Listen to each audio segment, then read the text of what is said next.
Fala senhores, aqui é o Tenente Farias, sou instrutor de combate a incêndio aqui do Cefap e a instrução de hoje a gente vai falar sobre água e a sua utilização dentro do contexto de combate a incêndio, tá? Para isso a gente vai seguir os seguintes objetivos: entender as características que fazem da água um bom agente extintor, entender o conceito de pressão na atividade de bombeiro, compreender os tipos de pressão, dimensionar o número de mangueiras em um evento, calcular a perda de carga, a fim de saber quanto de pressão nominal irá utilizar na ocorrência, tá? A gente vai seguir esse sumário simplificado aqui: água, pressão, dimensionamento de mangueira, e vou disponibilizar um exercício aí para a gente praticar o conteúdo ao final, tá ok?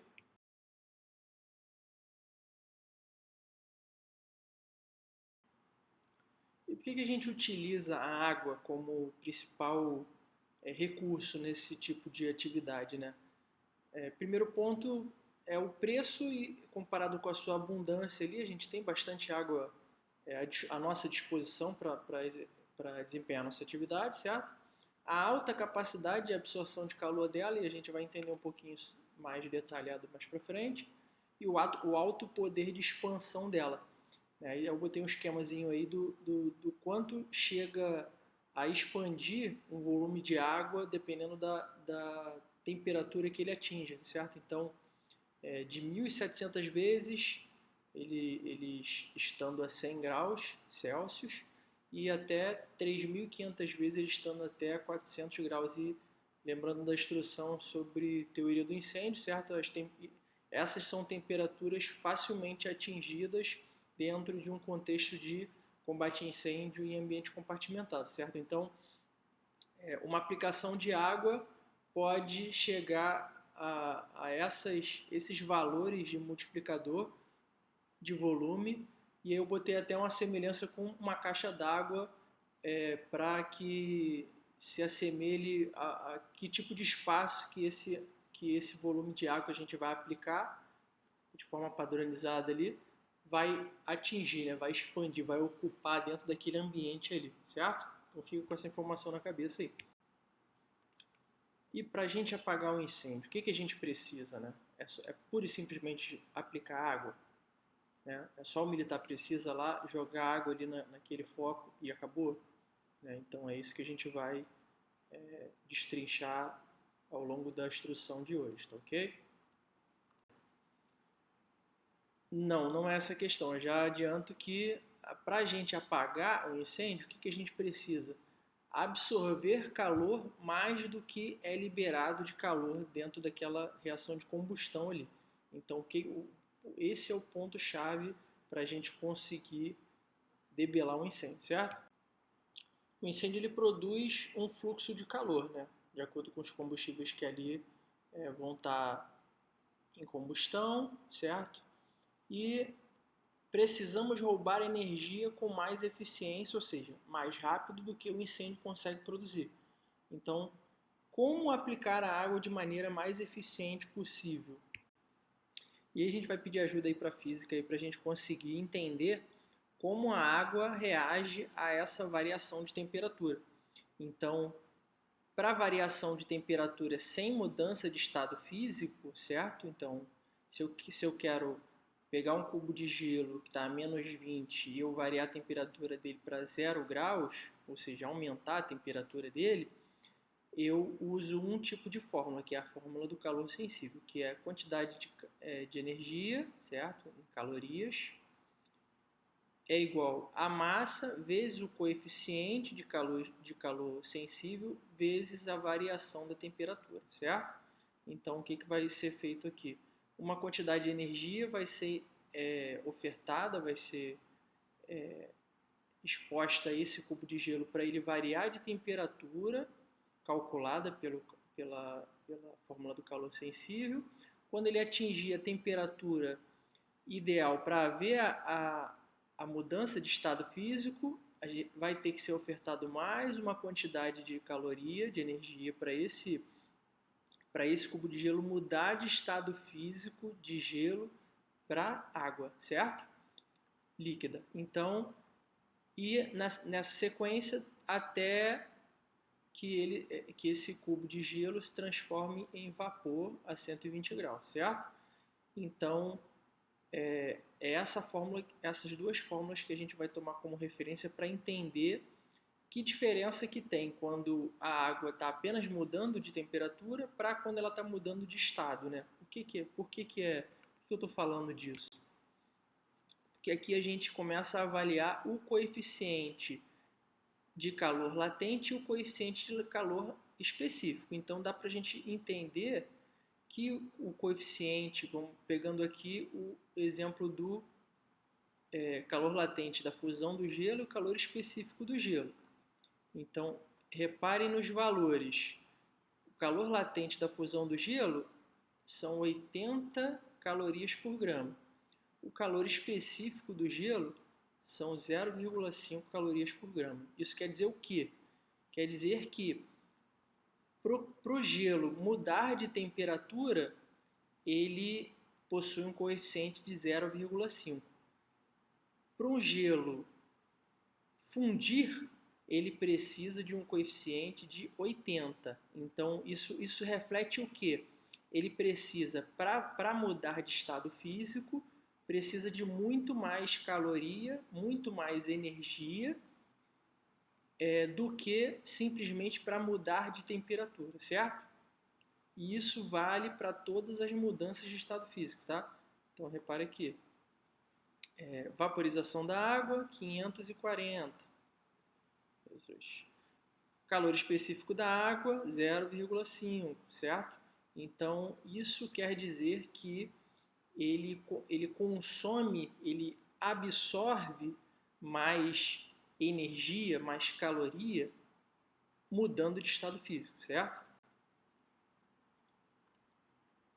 E aqui tem uma tabelinha somando isso, né? Vamos lá, quantidade de calor absorvido por 1 litro de água em duas situações. Uma é a quantidade de calor específico, ou seja, apenas com mudança de temperatura, e aqui no 2 é a quantidade de calor específico somado ao do calor latente da vaporização. Então, olha a diferença de energia que esse litro de água consegue absorver se eu coloco o fator aqui mudança de estado físico, ou seja, se eu faço a água vaporizar, certo?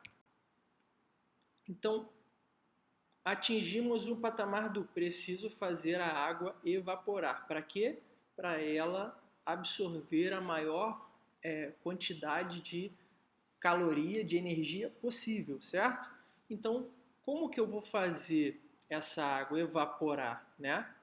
Aumentando a sua superfície de contato, certo? Lembra que a gente falou lá na teoria do incêndio sobre superfície de contato, fluxo de calor? Exatamente. Porém, essa aplicação de água, ela tem que ser comedida. Por quê?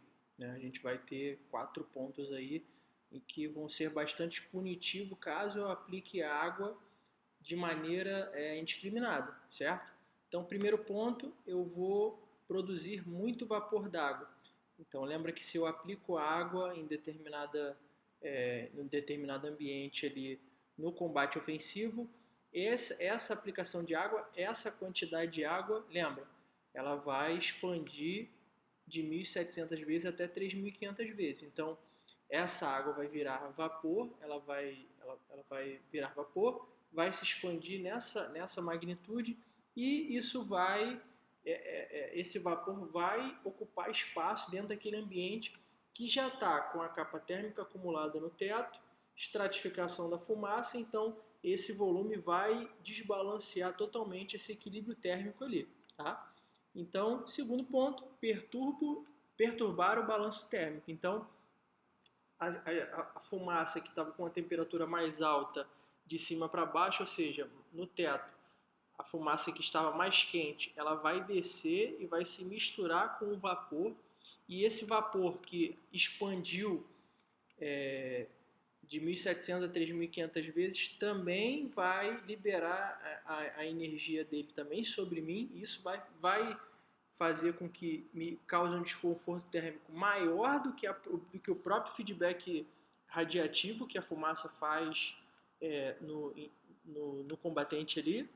Terceiro ponto, baixar a capa térmica. Então, se a visibilidade antes de aplicar a água estava ali na altura dos olhos, progredindo em 4 apoios, né? Se ela estava na altura dos olhos, progredindo de joelhos, apliquei a água, esse desbalanceamento da capa térmica vai fazer o quê? Ele vai abaixar esse meu plano neutro, vai abaixar essa capa térmica, vai piorar a minha visibilidade naquele ambiente, certo?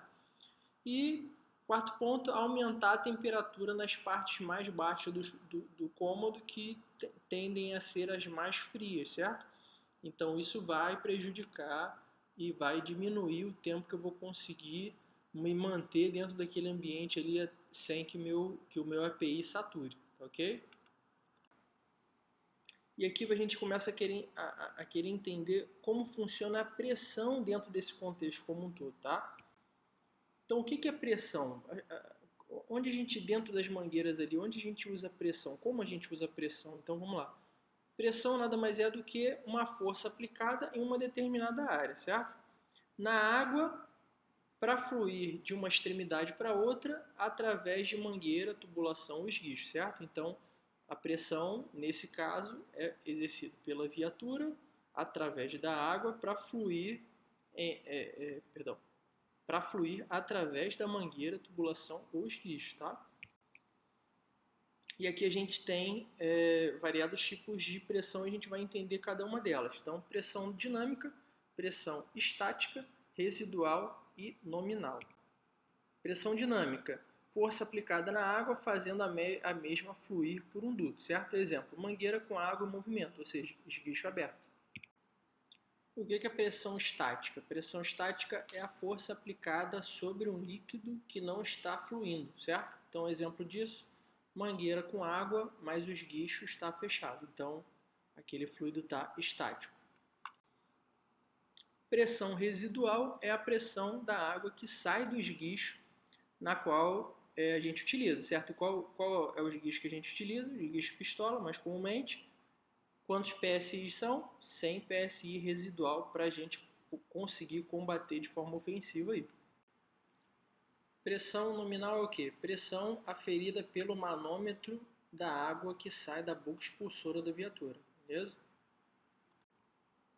E a perda de carga é o atrito que aquele sistema entre a viatura e o esguicho vai causar no esforço que a viatura estiver fazendo, certo? Então, da mesma forma como a viatura vai desprender uma pressão dentro daquele fluido, por reação, aquele fluido vai fazer pressão, as paredes daquela tubulação, ou seja, as mangueiras, todas as peças desse sistema aí, todas as partes desse sistema vão fazer pressão de volta nesse sistema como um todo, certo? E também pela ação da gravidade, ou seja, se eu estou rompendo uma altura, eu estou ali lidando com a pressão atmosférica, certo? Então, como que a gente vai calcular essa pressão, todo esse sistema de pressões que a gente acabou de falar? Então, pressão residual é igual a pressão nominal menos a perda de carga.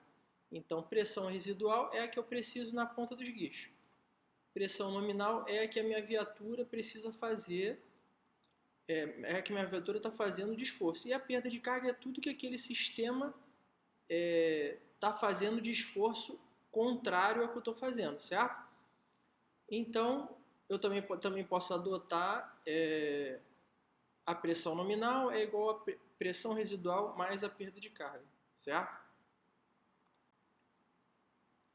Só que nesse sistema como um todo, o que vale a gente entender também é um fenômeno chamado golpe de Ariete, que é um fenômeno que acaba diminuindo a vida útil das nossas ferramentas, certo? Então, o que é o golpe de Ariete? O golpe de Ariete define-se como uma variação abrupta na pressão causada por uma alteração brusca de velocidade do fluido que passa por uma tubulação, certo? O caso mais clássico do golpe de Ariete é o fechamento súbito das válvulas de um sistema hidráulico pois ao realizar essa manobra, o fluxo do fluido é interrompido repentinamente, gerando um aumento exagerado na pressão, inicialmente no ponto onde ocorreu o fechamento, e logo em seguida terá reflexos em todo o sistema, gerando deformidades e até o rompimento de tubulações, além de avarias nos dispositivos instalados. Exemplo, bomba hidráulica, certo? Então, com a válvula fechada, eu não tenho fluxo aqui dentro desse sistema.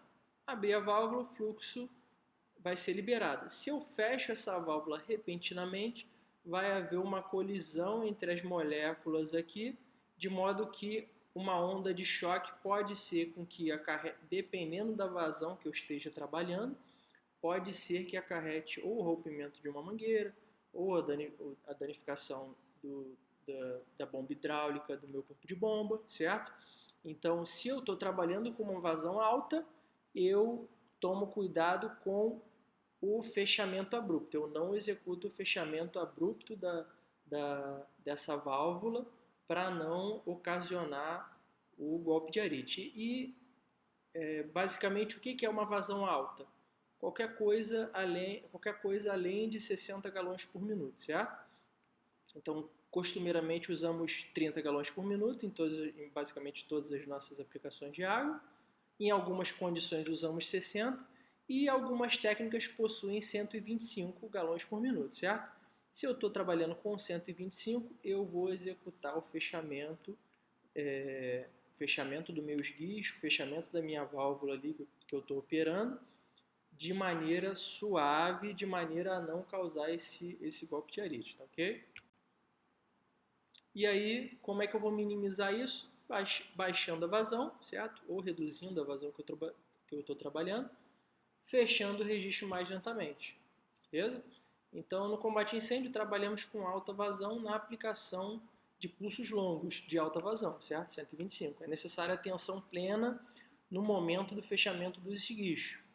No combate defensivo, quando necessitamos de realizar um combate com grandes alcances e utilizamos altas vazões, é também necessária atenção em relação ao fechamento lento desses guichos, tá? E aí outra ferramenta para a gente conseguir prolongar aí o nosso tempo de operação e também a vida útil dos materiais que a gente utiliza é a linha de recirculação. Então, qual é a importância dessa ferramenta, né? Vamos lá, o que é isso, né? O esguicho utilizado atualmente pelo CBMES foi projetado para funcionar sob a pressão residual de 100 psi. Para imprimir essa pressão à água, a bomba centrífuga da viatura precisa atuar com alta taxa de rotação por minuto. A taxa de rotação aumenta a produção de calor através do atrito entre os componentes da bomba centrífuga. Como no combate a incêndio ofensivo, o esguicho fica mais tempo fechado do que aberto. Esse fenômeno aquece a água que fica parada dentro do corpo de bomba, podendo provocar o superaquecimento da mesma. E o aquecimento exacerbado da água no interior do corpo de bomba é prejudicial aos componentes da bomba. De acordo com os fabricantes das viaturas de combate a incêndio, a bomba operando com todas as saídas fechadas por alguns minutos poderá aquecer a água a ponto de danificar o elemento de vedação da bomba, o selo mecânico. Além disto, caso o fluxo de água seja liberado, após este aquecimento poderá ocorrer um choque térmico nos componentes da bomba, tendo em vista que a água admitida na bomba estará mais fria que a água que já estava parada no interior dela, certo? A água aquecida dentro da bomba também pode provocar queimaduras graves caso entre em contato com alguém quando alguma expedição for aberta. Para evitar este problema, faz-se o uso da linha de recirculação. Linha de recirculação é uma linha auxiliar que é montada a fim de manter a troca da água do interior da bomba, retardando o aquecimento exacerbado e prolongado no tempo de operação. Essa linha é montada a partir de uma das expedições e deve ser conectada a uma das admissões. Por limitações estruturais nos tanques das viaturas, quando utiliza-se uma linha de recirculação feita com mangueiras, a vazão de recirculação não pode ser elevada quando sob alta pressão, devendo ser reduzida através da abertura parcial da válvula de admissão. Caso a viatura não possua válvula de admissão, um divisor deve ser utilizado para fazer o papel de limitador de vazão, certo? E aqui eu trouxe umas fotos para exemplificar isso melhor, certo? Então, boca expulsora,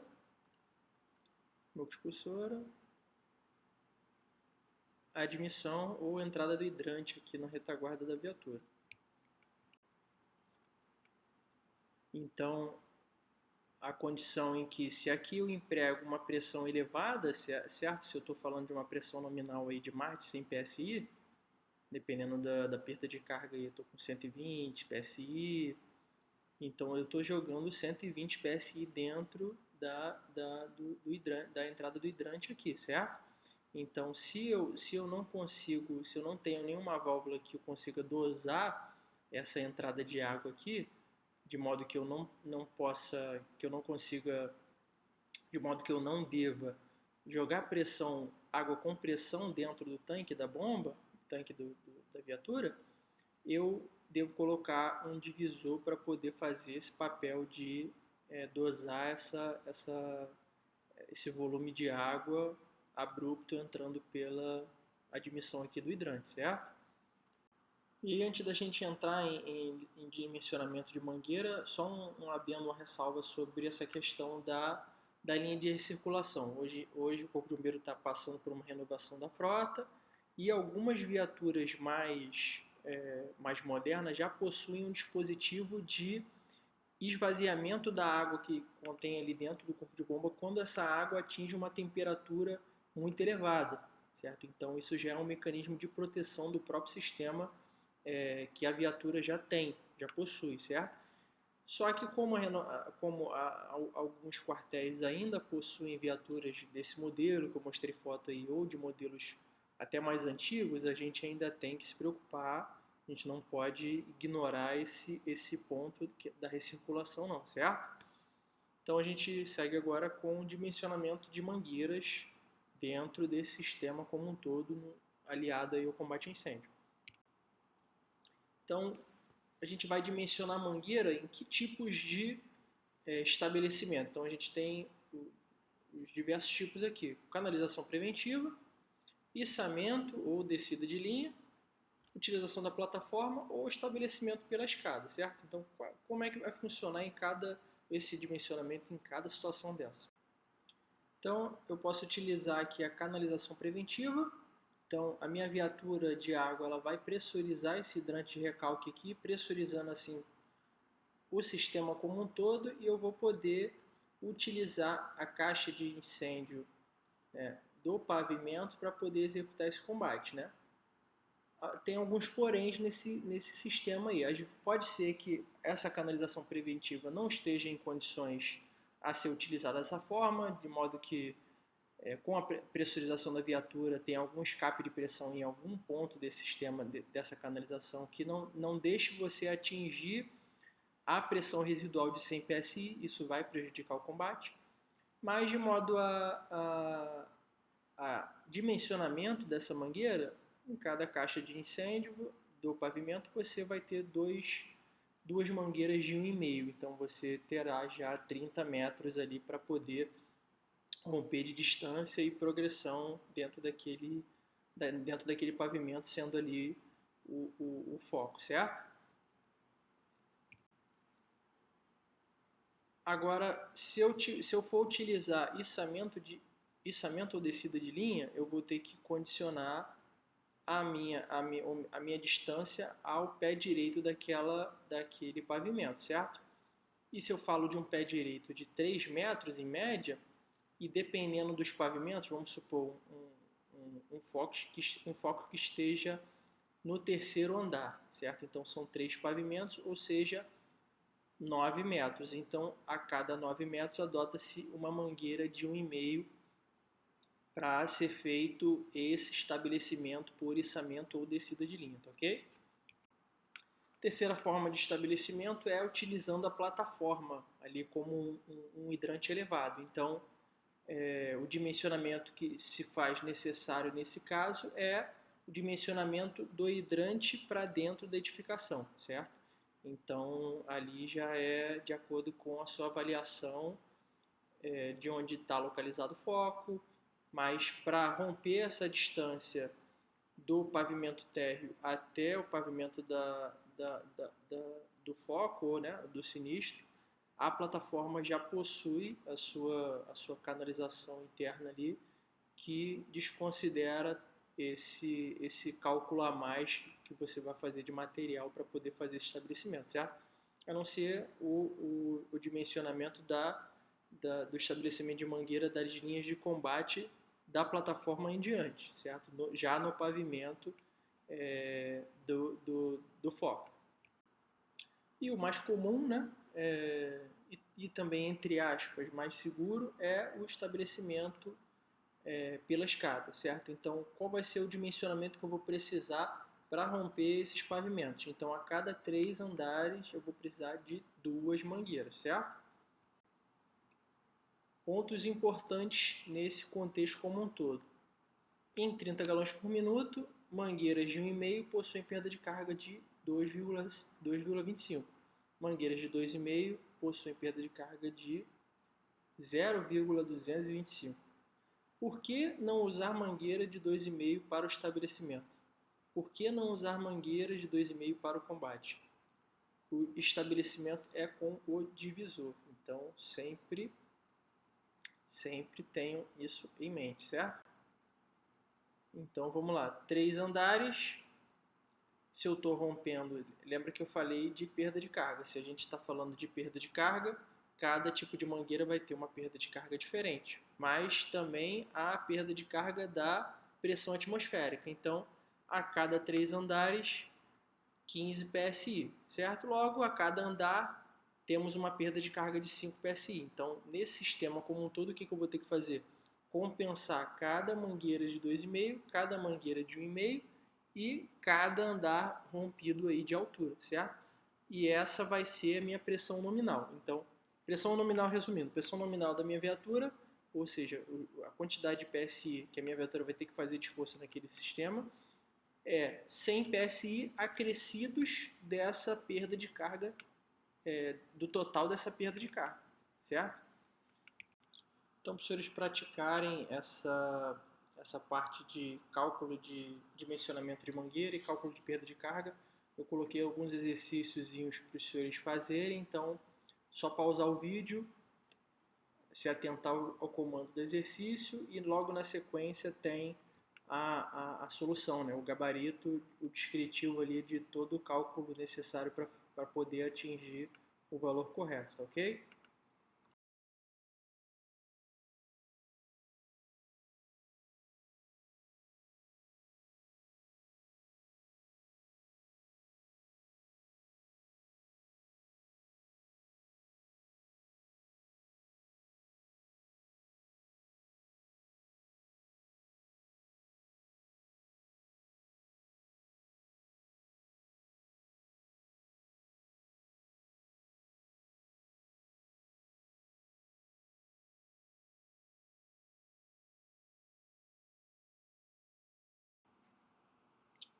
Então por aqui eu encerro mais uma instrução, certo? Muito obrigado e até a próxima.